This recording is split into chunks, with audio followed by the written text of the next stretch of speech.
Nós vivemos atualmente um problema estrutural na cidade de Breves, que é a questão do trânsito. Um problema que não é atual, um problema que já se estende há muitos anos. Senhores, vivemos em pleno século XXI, numa das maiores cidades do norte do Brasil. A nossa população ultrapassa 100 mil habitantes. É inadmissível, é incompreensível que a gente continue a percutir no mesmo equívoco, no mesmo erro de tantos anos. Um erro que custa muito caro, porque ele custa vidas. E às vezes até pior que custar a vida. Deixa às vezes a pessoa tetraplégica. Como já houve casos aqui na nossa cidade. Aqui cada um dos senhores ou tem alguém da família ou alguém muito próximo que já foi vítima de um acidente de trânsito. E quando você vai observar o fato em si, o caso, você tem a percepção, se tivesse sido tomado um mínimo de cuidado, se tivesse agido com um mínimo de responsabilidade, aquele evento totalmente previsível poderia ter sido evitado. Eu pergunto ao pai e à mãe que está aqui presente: quando seu filho sai da escola e vai para casa, vocês se sentem tranquilos quando eles atravessam a Avenida Rio Branco? Eu pergunto aos senhores: quando a sua esposa ou quando o seu marido sai para caminhar ou para correr na Avenida Rio Branco, e por que eu cito a Rio Branco? Porque é a nossa principal avenida e é que tem um grande movimento de pessoas e de pedestres. Você está seguro? Quando você para o seu veículo ou a sua moto num sinal de trânsito, vocês já observaram que só você está parado, que a maior parte dos outros condutores irão furar o sinal de trânsito? Vocês sabem, com certeza, porque eu que estou aqui há 4, 5 anos sei, imagino os senhores que estão aqui a vida inteira. Existe um colégio aqui em Breves, em que quando o filho faz 13 anos de idade, o pai, em vez de estar se organizando para pagar uma faculdade, que cada dia que passa hoje no ensino público superior está mais difícil de acesso, né? Ele compra uma moto para o filho dele, aos 13 anos de idade. Lá em Belém os pais compram celular. Aqui em Belém é-se dado uma motocicleta. E a disputa é para ver qual criança, porque com 13 anos é uma criança, possui a moto mais potente. Vocês podem observar a velocidade que eles saem dessas escolas quando ligam a moto deles. Vocês perceberam que eles não olham nem para um lado nem para o outro? Às vezes aqui eu já vi até uma cena que, se não fosse uma instituto tão grave, seria até engraçada. Aqui as pessoas dirigem, pilotam moto sem capacete, sem placa, com uma mão só, uma outra, um guarda-chuva. Estou me protegendo do sol, mas não estou protegendo a minha própria vida. Para os senhores terem uma ideia, quantos leitos de UTI nós temos na cidade? Alguém sabe quantos leitos de UTI nós temos aqui na cidade? Adultos, 7 leitos de UTI. Um evento que envolvam 2 carros, ou um carro e uma moto. Esses 7 leitos de UTI podem ser rapidamente ocupados. E de repente, você está na sua casa, e nós não podemos esquecer que nós somos 100 mil habitantes, mas nós somos o centro do Marajó Ocidental. Recebemos pacientes de Curralinho, Bagre, Anajás, São Sebastião da Boa Vista, até de Grupá nós recebemos. Então aqui a gente está falando de uma população que gira talvez até em torno de 300 mil pessoas. Se uma dessas 300 mil pessoas tiver um infarto em casa, tiver um AVC,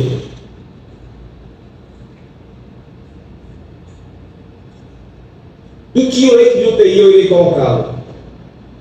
Em qual leito de UTI eu irei alocá-lo? A questão é tão grave e ao mesmo tempo é tão imperceptível aos nossos olhos que somente um choque de realidade pode trazer a gente de volta ao bom senso e à razoabilidade. Eu não venho a esse púlpito aqui exigir que do dia para a noite a gente tenha um trânsito que nós merecemos, porque a gente não merece nada menos do que o melhor, porque nós somos um povo vencedor e guerreiro. Mas nós precisamos sim dar os primeiros passos, e esses primeiros passos precisam ser dados nesse primeiro momento com muita efetividade, seriedade, porque o remédio pode ser amargo no primeiro momento, mas depois que você toma um remédio que foi amargo no primeiro momento e você se cura, você consegue olhar para o passado e ver que você vivia na escuridão. Só para se ter uma ideia, dirigir, pilotar moto sem placa, além de uma infração gravíssima no Código de Trânsito Brasileiro, nós temos aqui representantes do DETRAN e do DEMUTRAN, pode caracterizar, dependendo da circunstância, o crime do artigo 311 do Código Penal. Está aqui o doutor delegado, que não deixa mentir. Há um debate, mas pode, porque o Código Penal foi alterado para justamente tipificar a figura de você suprimir uma placa de veículo automotor. Alguns continuam dizendo que essa conduta continua atípica. Para outros, como é o meu entendimento, e será eu que irei te processar? É típico.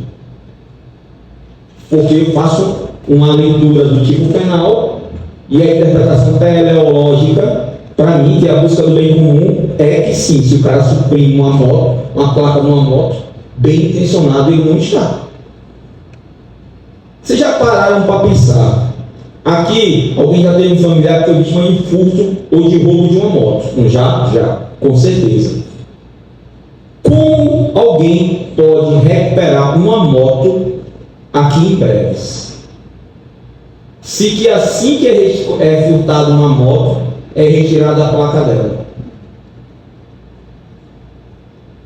Como você vai provar que aquela Honda CG é de sua propriedade, se você não consegue ver a placa? Eu vou virar e olhar o chassi. Você vai para cima da pessoa que está sem, que você acha que está com sua moto, para revirar de cabeça para baixo, para ver se é ou não o chassi? Eu não iria. E olha que eu sou ex-delegado de polícia e tenho um treinamento básico para poder me defender em situações de risco. Vocês sabiam também que quando o pai compra essa moto e entrega para o filho dele, ele está cometendo um crime do artigo 309 do Código de Trânsito Brasileiro? Entregar uma moto para uma pessoa menor de idade é crime. Repito, a gente não está falando mais só de DETRAN e de DEMUTRAN, não. Nós estamos falando de infração penal. Quando você dirige um veículo automotor sem a permissão, sem autorização, resumindo, sem a carteira de habilitação, você também está cometendo crime. Se durante essa pilotagem ou direção você botar em risco a vida de outras pessoas. E o que a gente mais vê aqui em Breves é pessoas não habilitadas pilotando suas motos em alta velocidade, desrespeitando sinais, desrespeitando ruas preferenciais. O delegado de polícia e o coronel podem prender você. Vocês conseguem perceber que eu estou tratando aqui de questões que envolvem saúde pública, normas de trânsito, segurança pública, patrimônio, e acontece o tempo todo e a todo tempo. Mas, doutor Harrison, a gente não tem estrutura para fiscalizar. Atentai-vos. Especialistas em trânsito dizem que para cada 1000 veículos é necessário um agente de trânsito. A nossa frota aqui em Breves beira os 10.000 veículos, entre os licenciados e não licenciados. Hoje nós temos no Detran 8 agentes. Ou seja, se nós temos 8 agentes, como é preciso um agente para cada 1000 veículos, nós estamos próximos da média necessária para fazer uma fiscalização. Nós não temos apenas agentes do Detran, nós também temos agentes do Demutran, que é o Departamento Municipal de Trânsito. O senhor Frazão está aqui, o nosso secretário de Segurança também está aqui presente, o doutor Carlos Eduardo está aqui. Nós temos aproximadamente entre 5 ou 6 agentes de trânsito do Demutran. Então, se nós fizermos a soma entre os agentes do Demutran e os agentes do Detran, nós temos mais do que o necessário, segundo especialistas, para se fazer uma fiscalização. E eu pergunto, por que essa fiscalização não é feita? Porque se ela fosse feita, e aqui eu não estou aqui para apontar o dedo para ninguém não, porque meu objetivo aqui não é apontar o dedo, meu objetivo aqui é buscar soluções, que fique bem claro. Aqui esse promotor é despido de toda e qualquer vaidade, até porque ele não se acha melhor que ninguém. Ok? Mas nós estamos debatendo o tema e para encontrar soluções, nós temos que identificar o problema. Onde está havendo a omissão do serviço público a ser prestado. Identificando isso, a gente busca a solução para o problema. Se nós temos um órgão de trânsito municipal, um órgão de trânsito estadual, com quantitativo, que estatisticamente é possível fazer uma fiscalização, qual a razão de praticamente todos os condutores de veículo automotor em Breves ou andam sem capacete ou andam sem placa? É necessário, senhores, fazermos uma fiscalização não apenas no final de semana, não apenas na sexta, no sábado e no domingo, porque muitos de nós nesse horário estamos em casa, graças a Deus. É necessário que essa fiscalização seja feita, se não 24 horas, porque é praticamente impossível, mas durante o dia e principalmente durante os dias de semana, onde há um tráfego maior e onde nós, pessoas de bem, estamos caminhando pelas ruas da cidade. E por que eu estou aqui hoje? Porque eu gosto dos senhores, respeito os senhores todos, mas eu não tenho convívio. Eu estou aqui porque os senhores são autoridade. Vocês não são um cidadão comum. Vocês representam o povo. E ao representar o povo, vocês também têm responsabilidades. E como, doutor Harrison, o senhor pretende mudar? Com razoabilidade e bom senso, sem precisar apontar o dedo para ninguém, já que meu objetivo é resolver. Existe, senhores, uma ação do Ministério Público, uma ação civil pública, eu falei do doutor Tiago, que já tramita no Poder Judiciário há alguns anos, no qual nós, Ministério Público, pedimos a normalização do trânsito de Breves, que vai desde a capacidade de fiscalização dos órgãos de trânsito, mecanismos de estrutura para que os órgãos de trânsito possam exercer o trabalho deles, desde também da sinalização das nossas vias. Então, meu objetivo é cobrar dos órgãos de trânsito municipal e estadual que encaminhem relatórios trimestralmente, a cada 3 meses para mim, para comprovar que estão realizando sua atividade de trânsito. porque é um dever legal exercer esse ofício. Não é uma faculdade, não é um querer, é uma imposição da lei. E eu, como promotor de justiça, posso fiscalizar isso. Ao mesmo tempo, tentar um termo de ajustamento de conduta na prefeitura municipal, um acordo, para que as vias públicas de breves principais sejam de imediato sinalizadas. Senhores, basta uma semana a gente multando o pessoal que estaciona na ciclovia, na contramão, para isso mudar. De repente, quando a polícia começar a prender e levar para a delegacia menores de idade, crime, e o pai comparecer, essa criança vai parar de pegar nessa moto. Quando motos forem apreendidas porque estão sem placa, na mesma hora o proprietário da placa vai correr atrás de vocês ou de advogados com as duas placas na mão. Ah, mas eu não tenho uma carteira de habilitação. Senhor, o senhor teve condição de comprar a moto, aprender a pilotar uma moto, e o senhor não fez um curso de habilitação? Ah, porque aqui é difícil. Mas como é que o senhor conseguiu comprar a moto? Nós estamos comprando veículo automotor que é mais caro e esperando um dia que nunca vai acontecer e tirar a carteira de habilitação. Mas sabe o que eu acho interessante? Aqui em Breves você não usa capacete, mas quando você para no porto da Bom Jesus, ou no porto da Santa Rosa, ou do Oliveira Nobre, e você sobe no mototáxi, você bota um capacete. Por que você bota um capacete em Belém e você não quer colocar um capacete aqui em Breves? Belém, em hipótese alguma, é melhor do que Breves. A mesma lei que vigora em Belém, vigora em Breves. Nosso povo brevense está mais do que na hora de demonstrar que nós sim respeitamos a lei. Nós somos um povo trabalhador.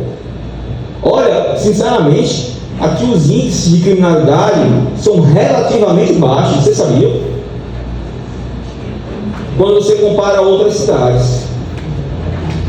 Mas infelizmente eu me deparo com índice alto de crimes envolvendo pilotos de moto, pessoas que dirigem carro.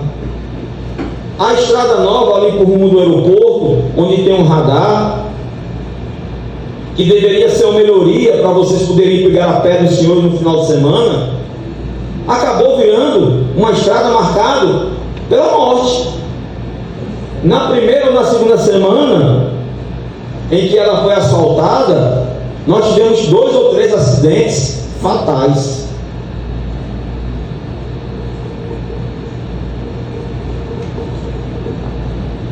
Tudo isso que eu estou falando para os senhores é a realidade que vocês conhecem. Quando nós, povo brevense, vamos sair dessa inércia? A partir de hoje. Uma ação que vai ser coordenada pelo Ministério Público, mas o promotor, pessoal, nunca esqueçam disso, não faz nada sozinho. É necessário o apoio de outras instituições, Poder Público Municipal, Poder Público Estadual, Demutan, Detan, Prefeitura de Breves, Polícia Militar, Polícia Civil. E eu vim aqui hoje para levantar esse debate dentro da Casa do Povo. Porque a fase mais importante que eu disse para vocês no dia da diplomação dos senhores foi a origem, a etimologia da palavra vereador. Vereador é aquele que vê a dor. Muito obrigado.